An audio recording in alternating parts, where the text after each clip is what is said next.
줄리라는 인물 들어보셨습니까? 들어봤죠. 네. 어, 막대한 재산을 공개하느냐. 부인의 재산이라고 한다면 예. 그 부인의 소득 팔자에 대해서 증명을 해야 되는데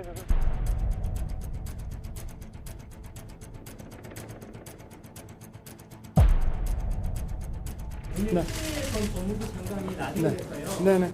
경제 공동체인 부인의 작은 피처 등록 발표한다는 취지의 말씀을 했는데요. 그래서 뭐 특별한 입장은 없습니다.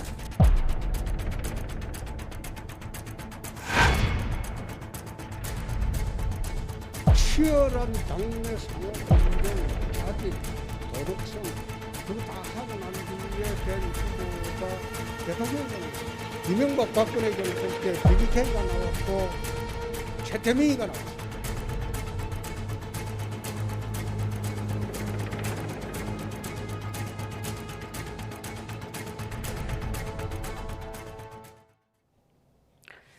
네, 대선 출마를 공식화하면서 본격적으로 이렇게 정치 행보에 나선 윤 전 총장. 오늘은 이준석 국민의힘 대표와 첫 만남을 가지기도 했습니다. 또 국회를 방문해 기자들과 만나면서 접촉면을 넓히는 모습도 보였는데요. 여야의 대선 시계가 빨라지고 있습니다. 윤 전 총장의 저격수를 자처한 잠룡들의 견제구도 이어지고 있습니다. 나이트 포커스 오늘은 김두수 시대정신연구소 대표, 또 장성철 공감과 논쟁 정책센터 소장 두 분과 함께하겠습니다. 네, 안녕하십니까? 예. 안녕하십니까? 오늘은 엑스파일 얘기를 안 하려고 했는데 취재 현장에서 질문이 쏟아지더라고요. 잠시 뒤에 또 질문을 할 기회가 있을 것 같고 먼저 윤 전 총장 정치행보 첫날 좀 분위기를 보겠습니다. 국민의힘 이준석 대표랑 같은 테이블에 앉았다고 하더라고요. 어떤 얘기가 오갔을까요? 오늘 사실 처음 뵀습니다. 그래서 인사를 나누고 이제 가까운 시일 내에 이번 뵙기로 그때 더 깊은 얘기는 나눌 상황이 아니지 못했어요. 인사 나누고 접촉하고 그리고 조만간 한번 보자는 취지로 말씀하셨는데 그런 부분은 어쨌든 저희 당의 공식 채널인 권영세 의원님과 먼저 소통하시고 저희가 또 따로 이야기할 게 있으면 그 다음에 만나 뵐 수 있지 않을까. 뿐만 아니라 모든 외부에 계신 분들에게 문호를 항상 열고 있고 저희가 다만 저희는 공당으로서 이제 진행해야 되는 일정이 있기 때문에 특정 주자를 위해서 일정을 조정하거나 이게 어렵다는 것을 계속 이제 공지하고 있습니다. 네, 입당과 관련해서는 구체적인 어떤 단어가 나오진 않았습니다만 두 사람이 만난 잡채로 이제 관심을 끌고 있지 않습니까? 사실 어제 대권 도전을 했고 그렇죠. 그 다음 날 만났기 때문 아니겠습니까? 그렇습니다. 이게 두 분 사이에 오늘 처음 만났거든요. 예. 근데 공식적인 자리였기 때문에 어떠한 두 분 사이에 나눠야 될 얘기는 나누지 못했을 거예요. 그냥 서로 탐색전 이 정도로 봐야 될 것 같고요. 네. 두 분이 이제 빠른 시일 내에 만나서 서로의 의중을 좀 탐색을 하고 서로 어떠한 입장인지 그리고 그 입장을 어떻게 당에서는 맞춰가야 하는지 그런 부분에 대한 합이 좀 필요해 보입니다. 윤석열 총장 같은 경우에는 빠르게 국민의힘에 입당하는 것보다는 외곽에서 국민의힘을 지지하지 않는 그런 국민들의 마음까지도 다 모으겠다라는 생각인데 그것이 옳은 것인지 아니면 국민의힘에 바로 입당을 해서 국민의힘의 대선 주자의 일원으로 활동을 하면서 그분들의 마음부터 사는 것이 중요한 것인지 이것은 전략적인 판단이 분명히 필요할 거예요. 제가 봤을 땐 전 당초에는 좀 외곽에서 한 두세 달 동안 자유롭게 있으면서 진보 진영 인사분들도 만나고 다른 분들 얘기도 많이 들어서 본인의 영역을 좀 넓혀가는 것이 좋겠다라고 생각을 했는데 네. 현재 좀 돌아가는 상황을 보면 좀 빨리 입당을 해서 국민의힘이라는 보호막을 입고 그 안에서 의원들도 새도 규합을 하고 본인들이 좀 세력을 좀 공고하게 해놓는 것도 필요해 보인다라는 생각이 들었습니다. 네, 발언만 놓고 보면 좀 이준석 대표 발언이 조금 더 구체적인 게 권영세 의원과 먼저 소통을 하란 어떤 주문도 있었고 어떻습니까? 또 특정 주자를 위해 일정 조정이 어렵다는 대목도 있었거든요. 대표님은 어떻게 보셨습니까? 예, 국민의힘 당 대표로서의 이야기와 또 그 당 밖에 있는 윤석열 후보와의 이제 관계인데요. 한번 생각해 볼 수 있는 게 네. 당 대표의 리더십 스타일을 한번 봐야 합니다. 통상 두 가지로 나눌 수 있는데 이 경우에 협상가 스타일과 선지자 스타일인데 협상가 스타일이라면 좀 조직을 해 나가는 과정에서의 장애 요인 그리고 입당의 시기라든지 또는 경선의 방법이라든지 이런 것들을 좀 더 후보에게 묻고 또 애로사항이 뭔지 확인해서 개선점은 없는지 이런 걸 만남을 통해서 해결해가는 방식이 있는데 네. 선지자 행위라면 이러이러한 원칙, 이러한 절차 이런 걸 통보하는 식이거든요. 그러니까 이준석 대표는 지금 협상가 스타일이 아니라 선지자 스타일입니다. 또 하나의 분석이라면 네. 정치를 오래 해온 사람들은 사람과 사람 관계에서 만나서 뭔가를 좀 조정하고 사람 관계를 풀어나가야 된다라고 하는 것들이 좀 더 정치 경험을 가진 사람들의 인식인데 정치적 영선 당대표 입장에서는 본인의 원칙을 지키고 통보해 주는 방식이에요. 그래서 지금 현재 돌아가는 방식으로 보면 윤석열 후보에 대해서 당 밖에 있는 후보에 대해서 좀 압박하고 좀 더 이렇게 좀 더 강제해서 시기를 앞당기고자 하는 그런 느낌이 들고 있고 그런 차원에서 그렇게 원만하고 좀 더 이렇게 빠른 시일 내에 입당이 순조롭게 될 것 같지 않은 약간의 갈등으로 조금만 잘못되면 오해의 갈등으로 빠질 수 있는 요소도 보이는 듯합니다. 근데 이게 지지율 때문에 그래요. 윤석열 총장이 네. 지지율이 상당히 높게 나오고 있지 않습니까? 그러니까 자신감이 있는 거예요. 최근에 조금 빠지긴 했습니다. 빠져도 그냥 그것이 약간의 조정이라고 보여지고요. 만약 지지율이 하락을 한다면 본인이 외곽에서 혼자서 저런 식의 캠프의 구성을 하고 본인이 대선 후보 활동을 할 수가 없을 거예요. 그런데 지금 지지율이 높게 나오니 그 자신감을 통해서 나는 국민의힘을 접수할 수 있어. 나는 언제든지 들어갈 수 있어. 그런 생각을 하는 것 같은데 일단은 빨리 들어가서 국민의힘의 일원으로 활동하는 것이 좋을 것 같다라는 생각이 듭니다. 네. 다자간에 이런 경쟁을 붙이는 여론조사에서 구체적인 수치는 떠나서 네. 당 지지율이 윤석열 그 후보의 지지율보다 좀 높게 나오는 경우가 지금 꽤 있습니다. 그러니까 이준석 대표 입장에서는 좀 더 이런 원칙적 자세와 당의 입장을 밝히면서 압박하는 것이 가능해졌고요. 윤석열 전 총장이 그냥 그 당 지지율보다 훨씬 뛰어넘는 지지율을 가지고 있다면 또 다른데 일부 이제 ARS 조사에서는 뭐 그렇게 나오고는 있지만 대체적으로 좀 공신력 있는 여론조사의 결과 보면 당 지지율보다 현재 조금 윤석열 후보가 낮습니다. 이런 경우에는 그 당의 압박이 상당히 작용하지 않을까 이런 생각이 들고 또 하나는 최재형 전 감사원장이 만약에 입당을 좀 선도한다면 그것도 압박 요소로 등장할 가능성이 있다 이렇게 생각합니다. 윤 전 총장보다 먼저 예, 입당을 하게 그렇습니다. 된다면 조금 분위기 달라질 수 있다 이렇게 예. 보시는 거고 아무래도 대권 도전 다음 날이었기 때문에 뭐 관련한 정치 현장들은 분주했고 질문도 많이 쏟아진 것 같습니다.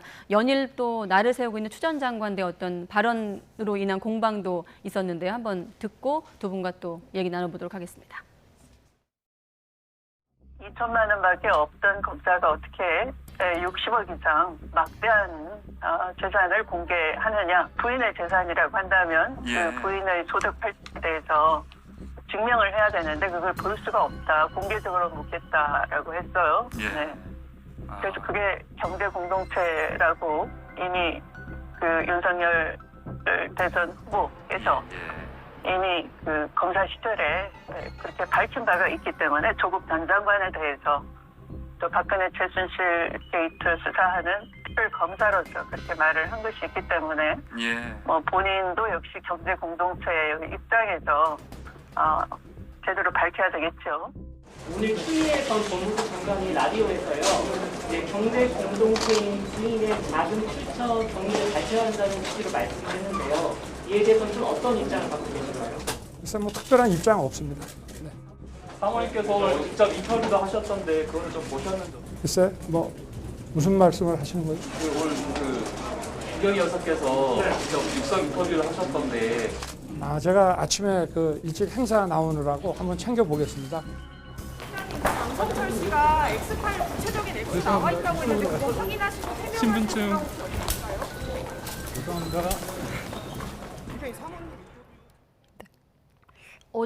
어제 아무래도 무제한 검증을 받겠다고 해서 그런지 질문이 많이 쏟아지기도 했는데요. 요 지금 의혹 관련 대목은 잠시 뒤에 여쭤보기로 하고 지금 소장님도 잠시 웃으셨는데 본인 이름이 등장을 해서 파쇄는 했지만 역시나 이렇게 윤 전 총장 관련한 정치 취재 현장에서는 계속 질문이 나오고 있고 실제로 소장님도 질문 많이 받으실 것 같은데 어떠세요? 네. 제가 뭐 감내해야 될 부분이라고 생각을 하고 있고요. 어차피 대선 후보가 되면은요, 검증을 받을 수밖에 없습니다.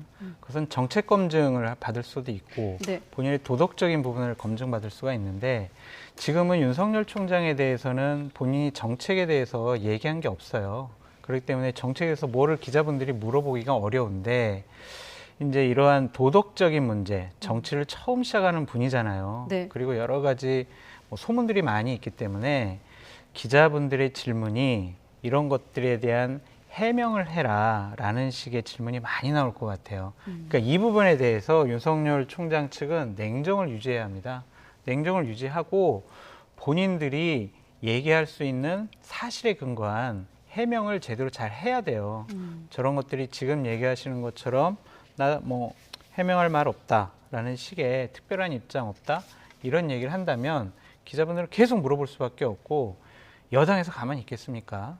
계속 이런 거 하나하나씩 꺼내면서 물어볼 거예요. 네.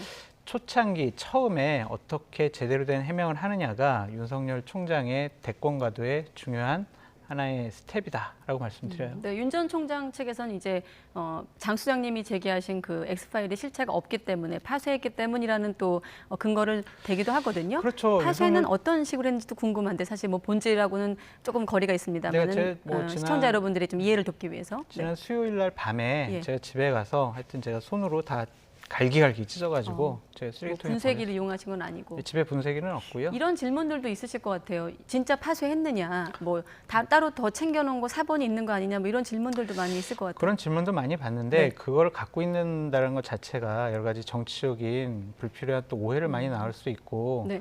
많은 분들이 뭐 보여달라, 달라 막 이런 요구를 많이 하시더라고요. 그래서 제가 갖고 있는 게 부적절하다 생각을 해서 파기를 하고 파쇄를 했습니다. 네, 한 가지 또 궁금한 거는 사실 이제 윤 전 총장이 대권 도전을 공식화했기 때문에 앞으로 검증 절차를 밟아가는 과정에서 네. 소장님은 파쇄했습니다만 아마 그 엑스파일은 계속 거론될 거거든요. 혹시라도 추가적으로 그 문서를 받으신 그 당사자에게 그 당사자가 갖고 있는 원본이라면 원본이라고 뭐 따로 있는지 모르겠습니다만 다시 좀 추가로 달라고 할 생각도 있으신가요? 혹시 필요하다면? 그거를 뭐 제가 다시 달라고 할 필요가 있을까라는 생각이 듭니다. 지금 보니까 정치권에 여의도에 대략 뭐 한 11가지 이상의 파일들이 돌아다니더라고요. 네. 그래서 기자분들이 저한테 많이 확인을 요청을 해요. 이게 그게 맞냐. 예. 근데 그것과는 다 다른 형식과 내용의 문서들이 여의도 바닥에 많이 돌아다니고 있다라고 말씀드립니다. 원본은 따로 있긴 있는 겁니까? 혹시? 따로 있겠죠. 건네주신? 저한테 주신 분이 있기 때문에 원본은 따로 있을 것 같습니다. 또 다른 또 논란이 예고되지 않을까 이런 생각이 드는데, 아무튼 뭐 공익적인 목적으로라도 추가로 또 공개할 생각은 없으시다는 걸로. 현재로서는 없습니다. 네, 알겠습니다. 또 좀 질문이 당사자이기 때문에 길어졌는데 어떻습니까? 앞서 윤 전 총장이 뭐 부인에 대한 어떤 소득 출처에 대한 공세에 대해서 해명을 하기도 했는데 특별한 입장이 없다고 했거든요. 어제보다 조금 더 신중한 입장이긴 합니다. 예, 현재 뭐 기자가 구체적으로 질문한 건 아니고요. 예. 포괄적인 질문이었기 때문에 원칙적인 이야기를 했는데, 단 하나 좀 의아한 거는 대선 팀이 꾸려졌다면 후보자와 후보자 부인에 대한 부분을 관리하고 있을 건데, 네. 오늘 윤 후보가 국회 소통관에서 기자들이 질문하는데 부인이 특정 언론에 인터뷰한 사실을 몰라요. 그 내용이 뭔지 챙겨보겠다. 이러니까 사실은 서로 조율되지 않았거나 진짜 몰랐는지, 네. 또는 뭐 그 기자회견 기자 이렇게 전화 인터뷰 내용을 알고 있으면서도 불구하고 지금은 구체적으로 이렇게 응답할 필요가 없다고 느꼈는지 잘 모르는 걸로 이야기해서 좀 제대로 아직 팀이 안 갖춰졌구나 이런 생각도 들고요. 부인의 문제는 뭐 어떤 공직자의 후보 검증의 필수입니다. 우리나라는 후보자가 만약에 대통령이 된다면 제2부속실을 두고 있고 네. 또 국가 예산을 집행하는 분이기 때문에 다른 뭐 일반 국회의원 공직자보다 훨씬 더 강력한 대통령 후보의 부인은 이렇게 검증할 수밖에 없습니다. 윤석열 전 총장의 재산은 한때 2천만 원이 다다 이렇게 알려졌던 사람이고요. 지금 현재 재산 신고가 60억이 넘는 부인과의 결혼을 통해서 그렇게 알려져 있기 때문에 이 부분은 검증하지 않을 수 없다 이렇게 생각이 듭니다. 네, 조금 더 구체적으로 질문을 드리면 이제 윤 전 총장 겨냥해서 이른바 꽝 잡으러 온 매를 자처하고 있죠. 추 전 장관이 줄리라는 이름을 방송을 통해서 이제 언급을 하면서 이제 뭐 질문이 줄리를 아십니까? 들어보신 적이 있습니까?라는 뭐 진행자 질문이 있었습니다만은 거기서 이제 의혹을 정조준하면서 이렇게 또 기사도 나오고 오늘 화제가 된 건 아니겠습니까? 네. 그러니까 이런 부분은 정말 안 좋은 거예요. 이거야말로 정말 마타도하고 흑색선전이다라고 말씀드리고 싶습니다. 네. 확인되지 않은 얘기 있잖아요. 저런 얘기를 어떻게 법무부 장관을 했던 분이 할 수가 있느냐라는 것에 대해서 저는 상당히 저는 귀를 다시 한번 열고 들어봤습니다. 강민진 그 청년정의당 대표가 전 얘기를 잘했다고 생각을 네. 합니다. 이런 추미애 장관의 발언은 경악스럽다라는 표현을 썼어요. 그리고 타 후보의 부인을 향해서 깨끗하지 못하다고 암시하는 발언 자체가 더 지저분하다 이런 얘기를 했습니다. 정확한 표현으로 추미애 장관의 발언을 얘기를 했습니다. 추미애 장관이 또 김건희 씨의 여러 가지 재산 형성 의혹에 대해서 문제 제기를 했잖아요. 네. 그럼 모든 후보의 그러면 재산에 대해서는 똑같은 잣대를 갖고 검증을 하고 문제 제기를 해야 합니다. 네. 본인부터 얘기를 해야 돼요. 본인 재산 신고액이 윤석열 총장보다는 낮지만 그래도 그 재산 형성 어떻게 했는지 본인도 먼저 밝혀야 합니다. 이거는 진흙탕 싸움이에요. 이것은 올바른 검증이 아닙니다. 네. 이것은 상대방을 흠집내기 위한 흑색선전이고 마타도어다. 이런 것 전직 당대표이자 법무부 장관이 먼저 시작했다는 것 자체가 상당히 경악스럽습니다. 네, 일단 그 혹시라도 모르는 분들 왜 줄리가 뭐지 이러는 분들도 계실 거거든요. 시중에 돌고 있는 그런 X파일에서 이제 윤 전 총장의 부인이 김건희 씨의 예명으로 거론되는 이제 별칭의 이름인데 지금 소장님 생각에 대해서 대표님은 어떻게 생각하십니까? 추미애 후보의 입장에서 보면 윤석열 후보가 본인의 일종의 경쟁 파트너처럼 또는 어떤 의미에서는 서로 상호 의존적인 후보이기도 합니다. 네. 그런 측면에서 가장 강력하게 지금 윤석열 후보를 이제 공격하고 있는데요. 이 경우에는 추미애 후보가 줄리라고 하는 말을 먼저 꺼냈거나 줄리라고 하는 말에 대해서 부각시킨 게 아니라 언론의 그 기자가 뭐 앵커라고 할 수도 있는데 질문에서 그 응답을 했고 그 응답의 가장 간단한 형식 들어본 적 있다. 이렇게 이야기했고 지금 아마 상당히 많은 사람이 유튜브나 이런 포털에서 검색을 하면 너무나 많은 정보가 쏟아져 있습니다. 그 정보가 사실일지 아닐지는 모르지만 오늘 공식적으로 어쨌든 윤석열 후보의 부인인 김건희 씨가 줄리에 대한 이야기를 했습니다. 본인이 이런 자기가 어쨌든 강남의 술집의 어떤 그 예명을 쓴 호스티스 이름은 극구 부인하는 내용까지 나왔기 때문에 네.